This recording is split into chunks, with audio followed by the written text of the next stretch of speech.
Hey everyone, Dockwell here, and welcome to another one of my Dota 2 hero guides. Today we're going to be taking a look at Skywrath Mage.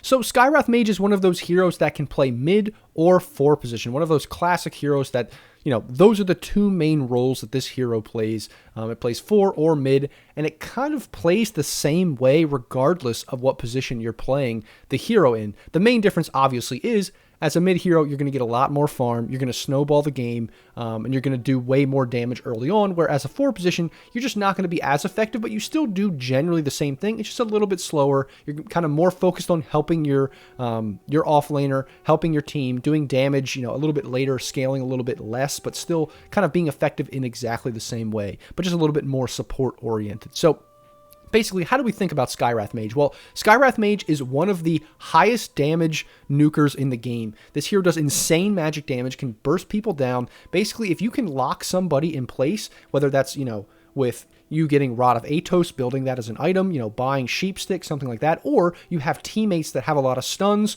or, anything that keeps enemies in place, Chronosphere, Legion Duel, stuns in general, you will be able to destroy enemies full to zero, just burst them down full to zero with this hero. Now, keep in mind, this is kind of a single target damage hero. It's kind of one of these heroes that does a ton of magic damage, but it's not really AoE magic damage. It's very, very focused on almost one hero exclusively. Now, it kind of you can do a little bit of AoE damage. You can hit multiple heroes with some of your spells, but it's largely focused on picking off one hero in a fight, isolating one guy, silencing one guy, locking one guy down and bursting him full to zero. And that's kind of the main concept of the hero in general. Now, in the laning stage, this hero is all about, magic harass damage. So you're going to be just spamming spells. You have very low cooldown spells. They're very, very annoying. They can do very high damage in the laning phase and even later on into the game. So that's mainly what you're going to be doing, is you're going to be, wearing out the enemy, depleting their regen, those kinds of things in the laning stage. And then later on, you're going to be,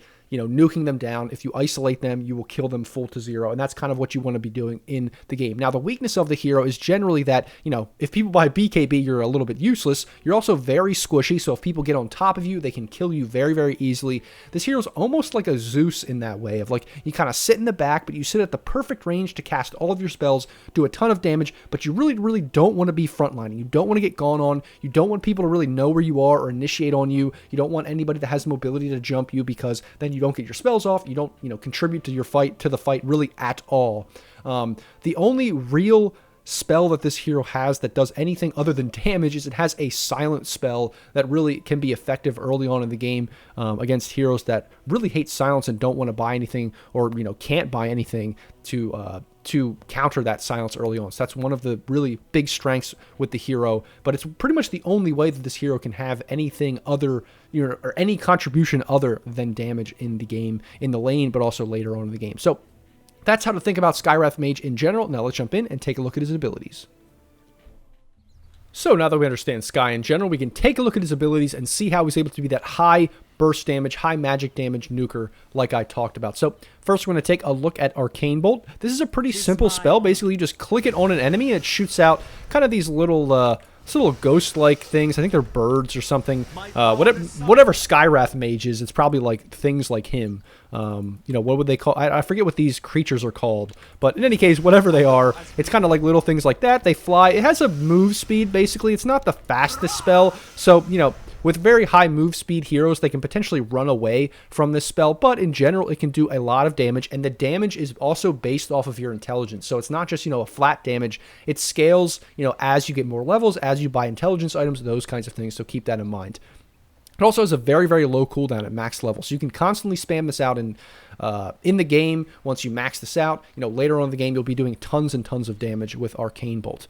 Next is Concussive Shot. So Concussive Shot is not an aimed spell. You don't click it on anyone. You actually just click it and it just kind of activates and it goes towards the closest creep or hero pretty much, and it prioritizes heroes. So basically here, let's spawn another axe. So basically, if you can see, if I'm over here and I press Concussive Shot, it will just go to this axe. If I'm kind of in the middle, but I'm a little bit closer to this one, it will still go to that axe. But then if I'm closer to this axe now, it'll go to that one. So just keep that in mind. It'll go to the closest target, so you do want to make sure that you are positioning yourself. It's kind of a skill shot in a way to position yourself in the correct area so that concussive shot is hitting the correct heroes.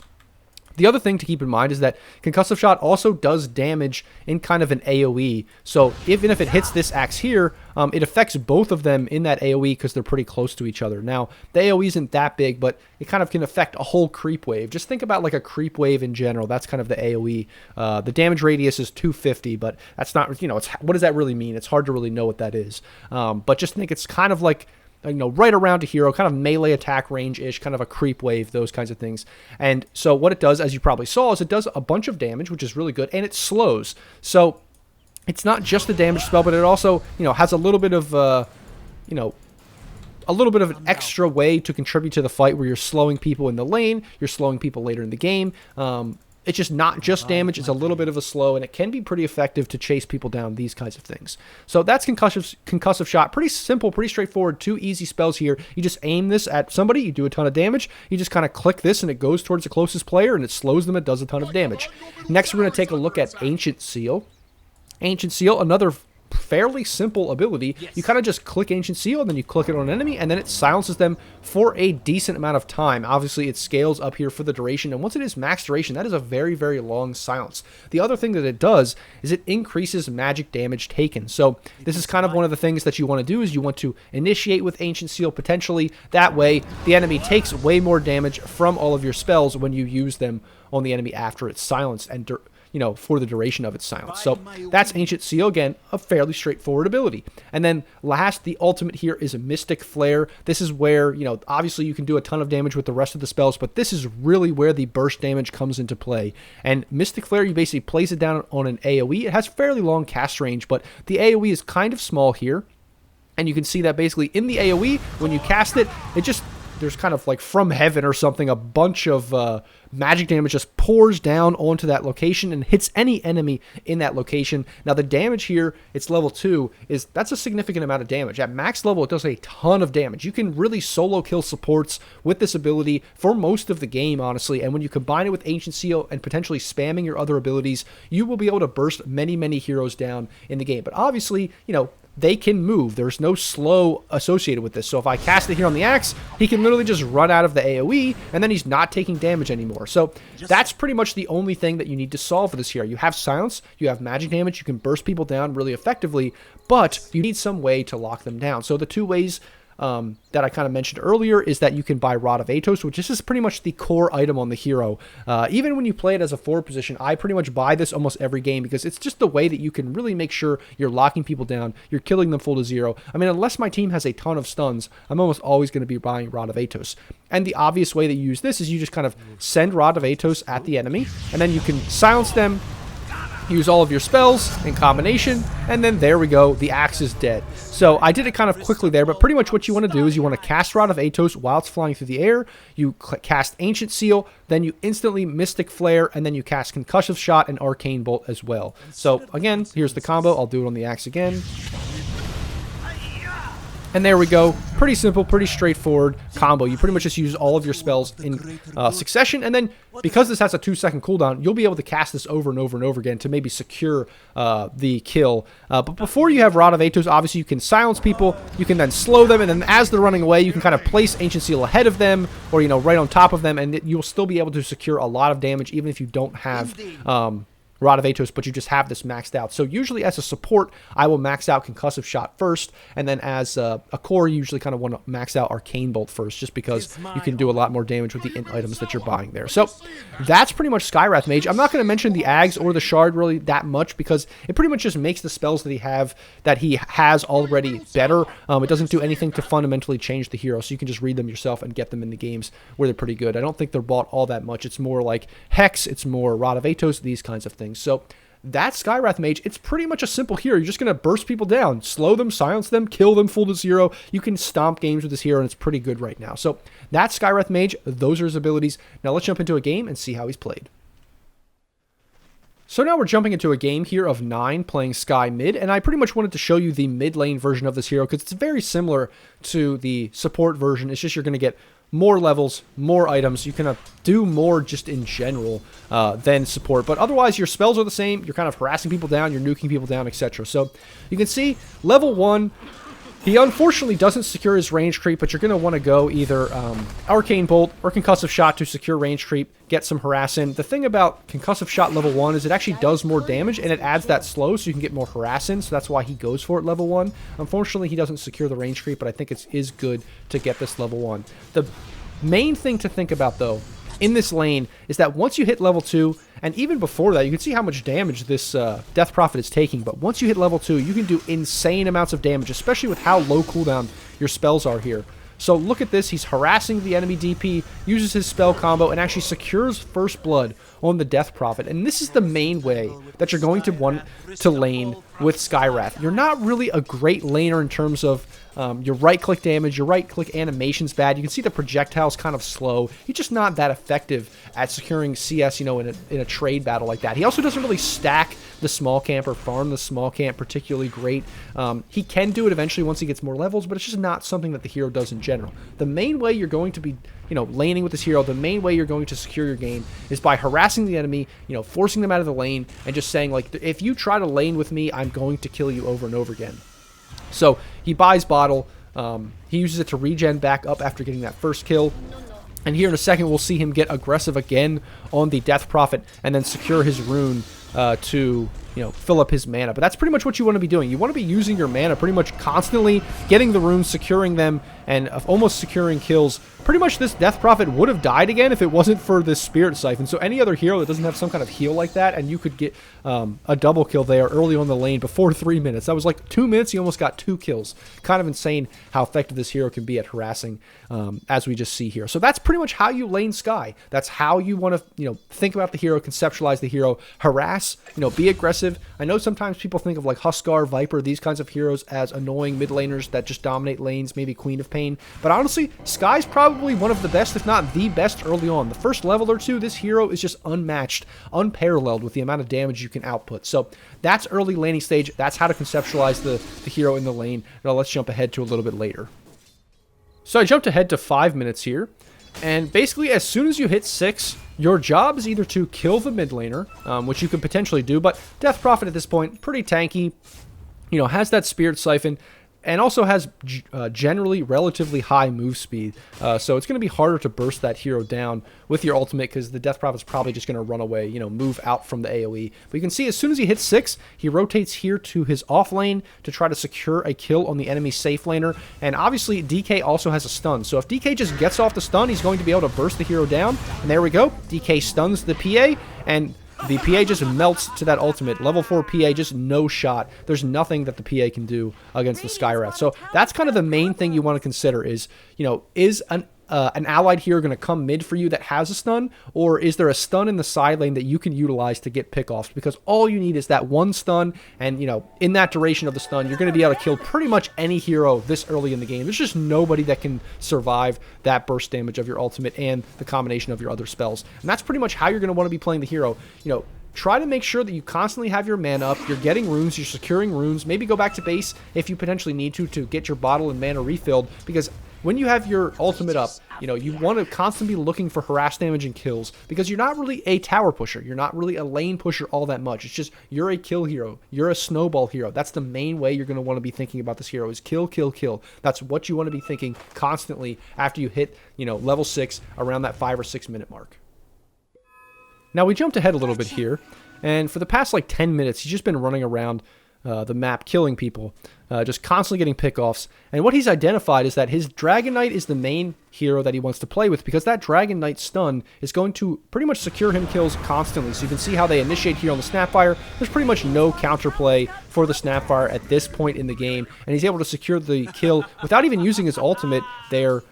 Because he knows that silence and the DK stun is just so effective at locking enemies down. And so that's kind of, you what you want to be doing, the main thing you want to think about in the mid game is who do I need to play with that I can secure kills with, that can frontline, that can, initiate, that can tank or stun, these kinds of things. Otherwise, I need to be buying Rod of Atos. You see, because he has the Dragon Knight in this game, he's not buying Rod of Atos. He's going for Ethereal Blade, which is very, very good. But generally, I think in your games, if you don't have somebody that has a reliable stun, or you just feel like you can't rely on your teammates, I would say Rod of Atos is really, really good because you can get solo pickoffs with it.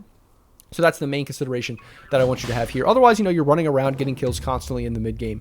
The other thing I wanted to show you here, you kind of saw it in the top wave a little bit, but you'll see it here mid in a second, and then also on the small camp, is that the main way that you're going to farm with this hero is by using, obviously, your Arcane Bolt to secure range creeps, but the main thing to clear waves quicker is using Concussive Shot, because Concussive Shot will hit everything in the AoE. If there's no hero around, it'll hit the creeps, and it hits all the melee creeps in that AoE. It will also hit, if we see it here in a second, the small camp. It'll hit every single creep in the small camp, and pretty much every camp it'll hit all the creeps. So that's the main way that you're going to be pushing waves and farming. It is possible in the hero, it's just not the best, especially early on before you have these abilities maxed, but you can still push waves, you can still farm if there's some downtime. You don't need to force kills because this hero is really squishy. If you're out of position, you're going to get killed, and so that's what you need to be careful of. It's a snowball hero. 1 or 2 deaths can be a very big deal. So we can see now he's still looking to be aggressive. He's still looking to get kills, but this is probably not a great place to be in. We see his DK's bottom. His Rubik's already dead, and then the Death Prophet comes from behind, and the grip Bane's able to get off the grip there on Skywrath Mage, and he does die very, very quickly. So I kind of wanted to show you all of those things because it's one of those things that with this hero, you need to be very careful. You need to sit in the back. You need to make sure that they're not, getting any vision on you or, initiating on you at all, because you're so squishy. If they get on you, if they can use their spells on you, you are almost sure to die. You can see he's relatively high level for the game. He's like level 13, probably could have been 14 if he didn't die those couple times, and he still only has 1400 HP with all of these items that he has, all the net worth and the levels and how much he's dominating the game. So that's pretty much all the things to consider in the mid game. Now let's jump ahead to team fighting and the later portion of the game. Now the next thing I want to show you is basically how to push lanes with this hero.